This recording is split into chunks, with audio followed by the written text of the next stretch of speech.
ഒരു video maximum നിങ്ങൾ എല്ലാവരും ഒന്ന് കാണണം. ഈ രാജ്യത്ത് ജനിച്ചു വളർന്ന് ഇവിടുത്തെ ജനങ്ങൾ തെരഞ്ഞെടുത്ത ഒരു ജനപ്രതിനിധി മുസ്ലിം ലീഗിന്റെ വക്താവായിട്ടുള്ള PK കുഞ്ഞാലിക്കുട്ടി. അദ്ദേഹത്തിന് ഈ രാജ്യത്തിന്റെ വിദ്യാഭ്യാസ മന്ത്രിയോ മുഖ്യമന്ത്രിയോ അല്ലെങ്കിൽ ആഭ്യന്തര മന്ത്രിയോ ആകാൻ പാടില്ല എന്ന് നമ്മുടെ ഭരണഘടനയിൽ എവിടെ എഴുതിയിട്ടില്ല കേട്ടോ. ഈ രാജവെമ്പാലയും തോറ്റുപോകും ഈ വൃത്തികെട്ട പുഴുത്ത ജന്മം. ഇവള് വീണ്ടും വിഷം തുപ്പിക്കൊണ്ട് വന്നിട്ടുണ്ട്. നമുക്കെന്തായാലും ആ പറയുന്ന ഒന്ന് കേട്ടതിന് ശേഷം 2-3 വീഡിയോകൾ കാണാനുണ്ട്. നമ്മൾ അൻസാരി സൂരി ഉസ്താദ് കൊടുക്കുന്ന മറുപടിയും എൻ്റെ പ്രിയപ്പെട്ട പ്രേക്ഷകർ നിങ്ങൾ കേൾക്കാതെ പോരുത്.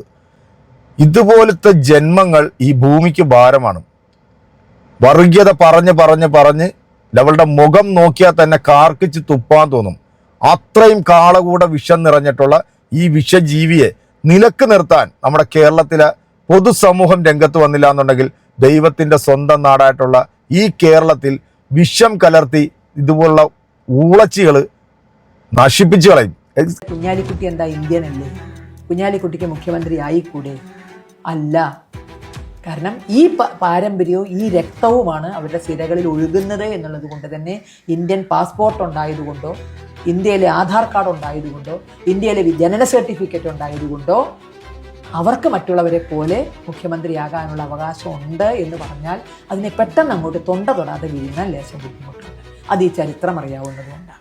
നീ തൊണ്ട തൊടാതെ അങ്ങോട്ട് വിഴുങ്ങണ്ട. നീ ചാണകം കോമൂത്രത്തിനകത്ത് കലക്കി നിന്റെ അണ്ണാക്കിലോട്ട് ഒഴിച്ചോ.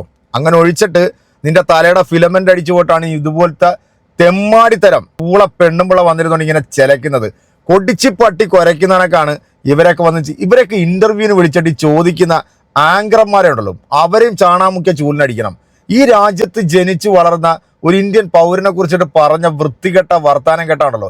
അല്ലേലും നിന്റെയൊക്കെ പൂർവികന്മാര് സവർക്കർ ബ്രിട്ടീഷുകാരുടെ കാല് മാത്രമല്ല നക്കിയെന്നുള്ളത് ഇപ്പൊ ഞങ്ങൾക്ക് മനസ്സിലാവുന്നുണ്ട്.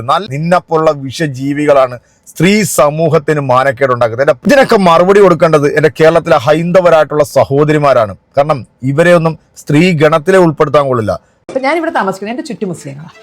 മതമാണ് പ്രശ്നം. കേരള സ്റ്റോറിയൊക്കെ വരുന്ന സമയത്ത് സ്വാഭാവികമായിട്ടും അത് കേരളത്തെക്കുറിച്ച് തന്നെ ഒരു തെറ്റായ ധാരണ പുറത്തുള്ള ആളുകൾക്ക് കൊടുക്കും. ഇതിൽ കൃത്യമായി നടക്കാത്തതൊന്നും പറഞ്ഞിട്ടില്ല. കാരണം ഞാൻ ഒരു മതനിന്ദയും ഇന്ന് വരെ നടത്തിയിട്ടില്ല. തെളിയിക്കാം അവർക്ക് വരെ. 1-ാം മറവിൽ 3 മുസ്ലിങ്ങളും 2 ഹിന്ദുക്കളും കൊല ചെയ്യും. ഒരുപാട് പേര് ചാവണച്ചിട്ടാണ് ചെയ്തത്. പക്ഷെ 8 മരിച്ചോളൂ. രാമായണത്തിൽ ആ പറഞ്ഞത് തെറ്റല്ലേ എന്ന് പറയുമ്പോൾ എൻ്റെ മുത്തശ്ശി ഇന്ന് വായിച്ചിരുന്ന രാമായണം തെറ്റെന്ന് പറയാൻ ഇവനാരാ? കേരള സർക്കാർ ലക്ഷക്കണക്കിന് രൂപ കോടിക്കണക്കിന് രൂപ ചെലവഴിച്ച് ഇവിടുത്തെ ഇസ്ലാമിക സമൂഹത്തെ യുവാക്കളെ റീറാഡിക്കലൈസ് ചെയ്യാൻ വേണ്ടിയിട്ട് ഓപ്പറേഷൻ PG എന്നൊരു പരിപാടി നടത്തിയിട്ടുണ്ട്. പക്ഷെ എൻ്റെ മനസ്സിൽ ശരിയെന്ന് തോന്നുന്ന കാര്യങ്ങൾ ചെയ്തിട്ട് ഈ ലോകം മുഴുവൻ എനിക്കെതിരെ വന്നാലും ഞാൻ നിൽക്കുന്നു. കാളകൂട വിഷം പറഞ്ഞു കേട്ടില്ലേ? അവരുടെ സിരകളിൽ ഓടുന്ന രക്തം, ഞങ്ങളുടെ സിരകളിൽ ഓടുന്ന രക്തം ഞങ്ങളുടെ രാജ്യത്തെ ഒറ്റുകൊടുത്ത രക്തമല്ല. ഞങ്ങളുടെ രാജ്യത്തിന് വേണ്ടി പോരാടി ഞങ്ങളുടെ പൂർവികന്മാര് ചോര ചിന്തി സ്വാതന്ത്ര്യം മേടിച്ചു തന്ന ആ ആൺകുട്ടികളുടെ ആ പുലിക്കുട്ടികളുടെ രക്തമാണ് ഞങ്ങളുടെ സിരകളിൽ ഓടുന്നത്. നിന്റെ സിരകളിൽ ഓടുന്നത് ഇവിടുത്തെ ബ്രിട്ടീഷ് നഹാറികളുടെ ഷൂ പൊട്ട് അങ്ങ് അറ്റം വരെ നക്കി വെളുപ്പിച്ച അവന്റെ പാരമ്പര്യത്തിൽപ്പെട്ട ബ്ലഡ് ആയതുകൊണ്ടാണ് നീ ഇങ്ങനെ ഉണങ്ങിക്കരിഞ്ഞ് വന്നിരുന്നുണ്ട് ഈ പട്ടി ഓര ഇടുന്ന കണക്ക് വന്നിരുന്നുകൊണ്ട് ചിലക്കുന്നത്. നമ്മുടെ ഉസ്താദ് കൊടുക്കുന്ന മറുപടി കേട്ടോ. കുഞ്ഞാലിക്കുട്ടി മുഖ്യമന്ത്രി ആവുക ആവാതിരിക്കുക എന്നുള്ളതല്ല നമ്മുടെ വിഷയം. ഇന്ത്യൻ ഭരണഘടന അംഗീകരിക്കുന്ന ഇന്ത്യൻ പൗരനായ ഏതൊരു വ്യക്തിക്കും ഇന്ത്യയിൽ ഏത് പ്രഥമ സ്ഥാനത്തിരിക്കും. പക്ഷെ കുഞ്ഞാലിക്കുട്ടിക്ക് മാത്രം പറ്റത്തില്ല. എന്തുകൊണ്ടാണ് നിങ്ങൾ ചിന്തിക്കുന്നുണ്ടോ? അതിന്റെ മറുപടി ശശികല ടീച്ചർ പറഞ്ഞുതരും. അല്ലേ? കുഞ്ഞാലിക്കുട്ടിക്ക് മുഖ്യമന്ത്രി കൂടെ അല്ല. കാരണം ഈ പാരമ്പര്യവും ഈ രക്തവും അവരുടെ സിരകളിൽ ഒഴുകുന്നത് എന്നുള്ളത് കൊണ്ട് തന്നെ ഇന്ത്യൻ പാസ്പോർട്ട് ഉണ്ടായതുകൊണ്ടോ ഇന്ത്യയിലെ ആധാർ കാർഡ് ഉണ്ടായതുകൊണ്ടോ ഇന്ത്യയിലെ ജനന സർട്ടിഫിക്കറ്റ് ഉണ്ടായതുകൊണ്ടോ അവർക്ക് മറ്റുള്ളവരെ പോലെ മുഖ്യമന്ത്രിയാകാനുള്ള അവകാശം ഉണ്ട് എന്ന് പറഞ്ഞാൽ അതിനെ പെട്ടെന്ന് അങ്ങോട്ട് തൊണ്ട തൊടാതെ വീഴുന്ന ലേശം. കാരണം ഈ കുഞ്ഞാലിക്കുട്ടിയുടെയൊക്കെ സിരകളിൽ ഒഴുകുന്ന രക്തം പച്ച രക്തമാണ്. അതുകൊണ്ട് തന്നെ അവർക്കൊക്കെ ഈ മുഖ്യമന്ത്രി പദവി കിട്ടുക എന്ന് പറഞ്ഞാൽ നമുക്ക് വേഗം അങ്ങോട്ട് അംഗീകരിച്ചു കൊടുക്കാൻ പറ്റത്തില്ല. ഒന്നാമത്തെ കാര്യം, ഇവരാരും ഇന്ത്യൻ പൗരന്മാരല്ല, പുറത്തുനിന്ന് വന്നവരാ. അതാണ് പ്രധാനപ്പെട്ട കാര്യം. എന്നാൽ ആലോചിച്ച് നോക്കി, ഇക്കാലം അത്ര നമ്മൾ മുസ്ലിങ്ങൾ, ഇത് കുഞ്ഞാലിക്കുട്ടീനെ മാത്രം വെക്കുന്ന വെടിയല്ല, ഇത് മൊത്തത്തെ എല്ലാ മുസ്ലിമാരെ കുറിച്ചുള്ള അഭിപ്രായം ഇതാണ്. നമ്മളൊക്കെ പുറത്തുനിന്ന് വന്നവരാണ്, നമ്മുടെ സിരകളിലൂടെ ഒഴുകുന്ന രക്തം പാകിസ്ഥാന്റെ രക്തമാണ്. പക്ഷേ ഞാനോ നിങ്ങളോ ആരെങ്കിലും ഇന്ന് വരെ നമ്മുടെ അയൽരാജ്യമാണ് പാകിസ്ഥാൻ, നമുക്ക് പാകിസ്ഥാനുമായിട്ട് യാതൊരുവിധ ആഭിമുഖ്യമോ പാകിസ്ഥാനെ പൂഴ്ത്തി ഒരു വർത്താനവോ പാകിസ്ഥാൻ നല്ലതാണെന്ന് പോലെ എന്തുകൊണ്ടെന്നറിയോ? ഈ നാട്ടിൽ അങ്ങനെ പറഞ്ഞതിന്റെ പേരിലും ഒരു ധ്രുവീകരണം വേണ്ടാന്ന് ആഗ്രഹിക്കുന്നവരാണ്. പക്ഷേ പാകിസ്ഥാനെ, കാഞ്ചന മൊയ്തീനെ സ്നേഹിച്ചതിനേക്കാൾ ഏറ്റവും കൂടുതൽ പാകിസ്ഥാനെ സ്നേഹിച്ചാരെന്നറിയോ? അത് വെറുതെ അങ്ങ് സ്നേഹിക്കില്ല, സ്നേഹിക്കാൻ ഒരു കാരണമുണ്ട്. നിങ്ങൾ കണ്ടുപോയി. അത്രമാത്രം ഇന്ത്യക്കാരാണോ അത്രമാത്രം പാകിസ്ഥാനോട് നമുക്കൊക്കെ സ്നേഹമുണ്ട്. എന്നെ സംബന്ധിച്ചിടത്തോളം ഞാൻ പോകാൻ ആഗ്രഹിക്കുന്ന ഒരു സ്ഥലമാണ് പാകിസ്ഥാൻ, അവസരം കിട്ടിയാൽ. കാരണം എൻ്റെ വേദങ്ങൾ പറഞ്ഞ പുണ്യഭൂമിയാണ്. അപ്പോൾ എനിക്കതിനെ തള്ളിക്കളയാൻ പറ്റുന്ന ഒന്നല്ല. ഞാൻ എത്രമാത്രം വല്ലപ്പോഴേ സ്നേഹിക്കുന്നു അത്രമാത്രം എന്നെ സംബന്ധിച്ചിടത്തോളം പാകിസ്ഥാൻ എൻ്റെ മനസ്സിൽ. ഇങ്ങനെ പാകിസ്ഥാനെ സ്നേഹിച്ച ഒരാൾ ലോകത്തുണ്ടാ? ഇവരുടെ ശരീരത്തല്ലേ യഥാർത്ഥത്തിൽ പാകിസ്ഥാന്റെ രക്തം ഒഴുകുന്നത്. കാരണം വേദങ്ങൾ, അവരുടെ സ്മൃതികളും ശ്രുതികളും ഒക്കെ പിറന്ന നാടാണ് പാകിസ്ഥാൻ. അതുകൊണ്ട് തന്നെ 24 മണിക്കൂർ ഇങ്ങനെ മുട്ടി നിൽക്കുക, എങ്ങോട്ട് പോകാൻ, പാകിസ്ഥാനിലേക്ക് പോകാൻ. അത്ര ഇഷ്ടം പാകിസ്ഥാന്. എന്നിട്ട് ബാക്കിയുള്ളവരുടെ സിരകളിൽ ഒഴുകുന്ന രക്തം ഇതാണെന്ന് പറയും. പിന്നെ പൊതുവെ ശശി ടീച്ചർ പറഞ്ഞു വന്നൊരു ഒരു പറച്ചിലുണ്ട്. അതായത് നമ്മളൊന്നും ഇന്ത്യക്കാരെന്ന്. പിന്നെ ആരാണ് ഇന്ത്യക്കാർ? ശശി ടീച്ചർ പറഞ്ഞ ആരാണ് ഇന്ത്യക്കാർ? നിങ്ങൾ ഇന്ത്യക്കാരിയാണോ? ഞാൻ ചോദിക്കുന്നത്, നിങ്ങൾ ഇന്ത്യക്കാരാണ്? ഇവിടെ ഒരുത്തരും ഇന്ത്യക്കാരനല്ല.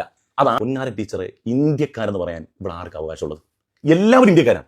പക്ഷെ നമ്മൾ മാത്രമാണ് ഇന്ത്യക്കാരെന്ന് വാ തുറന്ന് പറഞ്ഞു പോകരുത്. ടീച്ചർ ഇന്ത്യക്കാരിയാണോ? എങ്ങനെ ഇന്ത്യക്കാരിയാവും? ആദ്യമേ ഇന്ത്യക്കാരെന്ന് പറഞ്ഞാൽ ആഫ്രിക്കയിൽ നിന്ന് കുടിയേറി പറത്തവരാണ്. പിന്നെ മെഡിറ്ററേനിയൻ സമുദ്രത്തിന്റെ തീരത്തുനിന്ന് വന്നവർ, പിന്നെ അതിനുശേഷം ഇറാനിൽ നിന്ന് വന്നവർ. ആര്യന്മാരെക്കുറിച്ച് ആര്യന്മാർ എവിടെ നിന്ന് വന്നതാണ്? ആര്യന്മാർ ഇന്ത്യയിലേക്ക് വരുമ്പം ഇവിടെ ആധിപത്യം, അധിനിവേശം നടത്തി ആധിപത്യം സ്ഥാപിക്കുകയായിരുന്നു. അപ്പോൾ ഇവിടെ ഒരു ജനത ഉണ്ടല്ലോ. ദശാബ്ദങ്ങൾക്കപ്പുറമുള്ള ശബ്ദം എന്ന് പറയുന്ന പുസ്തകം എഴുതിയത് കേരളക്കാരനാണ്.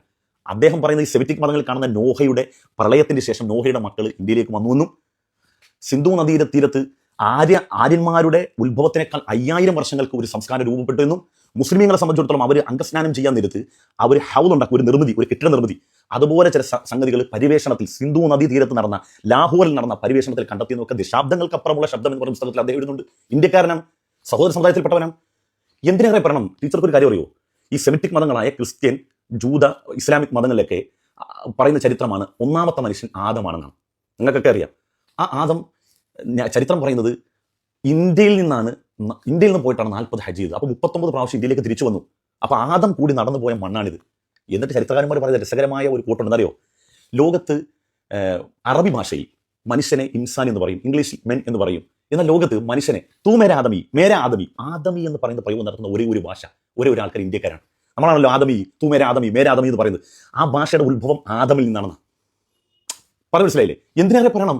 ഇവിടെ അങ്ങനെ ഇസ്ലാമിന്റെ ഒരു കൾച്ചർ ഉണ്ടായി എന്നതിൽ എത്ര തെളിവുണ്ട്. ഇപ്പൊ 12ാം നൂറ്റാണ്ടിൽ കടന്നു വന്ന അൽബിറൂനിയുടെ താരിഖ ഹിന്ദ് അവഗണിച്ചുകൊണ്ട് ഇന്ത്യക്ക് ഒരു ചരിത്രം എഴുതാൻ കഴിയുമോ? ഇന്ത്യക്ക് ഒരു ചരിത്രം എഴുതാൻ കഴിയുമോ? താരിഖ ഹിന്ദിൽ അദ്ദേഹം പറയുന്നത് 12ാം നൂറ്റാണ്ടിൽ ഇന്ത്യയിലേക്ക് കടന്നു വരുമ്പം ഇന്ത്യയിൽ വിഗ്രഹാരാധനക്ക് അതീതമായി ഏകദൈവ വിശ്വാസമാണ് നിലനിന്നു അദ്ദേഹം പറയുന്നുണ്ട്. നിങ്ങൾ റെഫറൻസ് ചോദിച്ചു ഒന്നിന് പുറകെ ഒന്നായിട്ട് ഞാൻ തരാം. എന്തിനേറെ അതിന്റെ ഏറ്റവും വലിയ പ്രത്യക്ഷമായ അടയാളമാണ് ഗാന്ധിജിയുടെ അമ്മയായ പുത്ലിബായി. അവർ വിശ്വസിച്ച മതം ഏതായിരുന്നു? ഗുജറാത്തിൽ തന്നെ ആവിർഭവിച്ച പ്രാണ എന്ന മതത്തിന്റെ അനുയായിയായിരുന്നു. പ്രാണ എന്ന് പറയുന്ന മതത്തിൽ വിഗ്രഹാരാധന ഇല്ല. എന്തിനേറെ പറയണം? ഹിന്ദു ദർശനത്തിൽ ഏറ്റവും പഴക്കം ചെന്ന ആശയധാരയാണ് ആര്യസമാജക്കാർ. ആര്യസമാജക്കാർ വിഗ്രഹങ്ങൾ ആരാധിക്കാറുണ്ടോ? എന്തിനേറെ ഇന്നിപ്പോൾ നിലവിലുള്ള ബ്രഹ്മകുമാരീസ് എന്ന് പറയുന്ന സൊസൈറ്റി, അവർ വിഗ്രഹങ്ങൾ ആരാധിക്കാറുണ്ടോ? അപ്പോൾ വിഗ്രഹാരാധനക്ക് അതീതമായി ഏകദൈവ വിശ്വാസം എന്ന് പറഞ്ഞ കോൺസെപ്റ്റ് ഇന്ത്യയിൽ ഉണ്ടായിരുന്നു. ഏകദൈവ കോൺസെപ്റ്റ് ഏത് മതങ്ങളുടെ? സെമിറ്റിക് മതങ്ങളുടെ ടീച്ചർ അംഗീകരിക്കുന്നുണ്ട്. അപ്പോൾ ഇവിടെ എത്ര തന്നെ ഹൈന്ദവന് ഇന്ത്യൻ പാരമ്പര്യം അവകാശപ്പെടാൻ പറ്റുമോ അത്ര തന്നെ മുസൽമാനും അവകാശപ്പെടാൻ പറ്റും. അതുകൊണ്ട് ടീച്ചറെ, ചരിത്രം നിങ്ങൾ പഠിച്ചിട്ടില്ലെങ്കിൽ നിങ്ങളെ നമ്മൾ പഠിപ്പിക്കും. A മുതൽ Z വരെ ഞങ്ങൾ ചരിത്രങ്ങൾ പഠിപ്പിക്കും. നിങ്ങൾ കുട്ടികളുടെ തലച്ചോറിലേക്ക് സെല്ലുകളിലേക്ക് നിങ്ങൾ വർഗീയത കുത്തിവെക്കുമ്പോൾ ഇന്ത്യക്കാരാണെന്നും ഇന്ത്യയുടെ യഥാർത്ഥ ദേശബോധം എന്താണെന്നും ദേശീയബോധം എന്താണെന്നും ഒക്കെ ഞങ്ങൾ പഠിപ്പിക്കും. ടീച്ചർ അങ്ങനെ പറഞ്ഞ് സ്റ്റാറാങ്ങെന്ന് വിചാരിക്കേണ്ട. ടീച്ചർ നിങ്ങളെപ്പോലുള്ള ഒരാളും ഇന്ത്യക്കാരെന്ന് പറയാൻ കഴിയില്ല.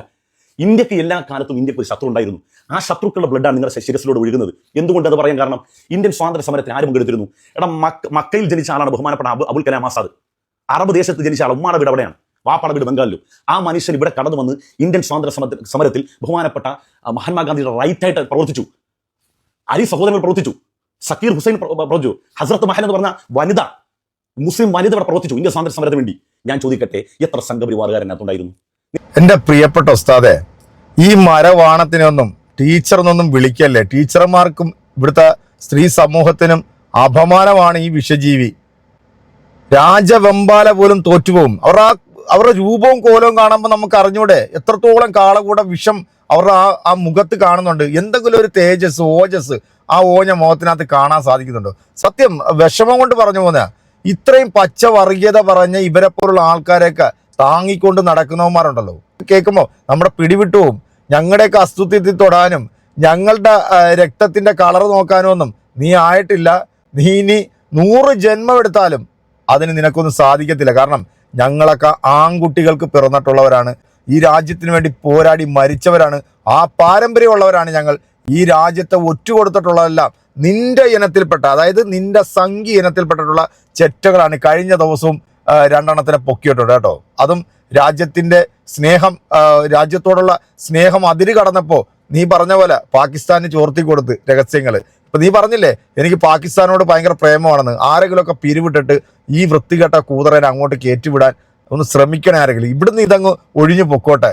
എന്തായാലും ഇതിനുള്ള മറുപടി എൻ്റെ പ്രിയപ്പെട്ട പ്രേക്ഷകരെ നിങ്ങൾ തന്നെ കൊടുക്കുക. അടുത്തൊരു വീഡിയോ വീണ്ടും കാണാം. അതിലേക്ക് എല്ലാവർക്കും ബൈ.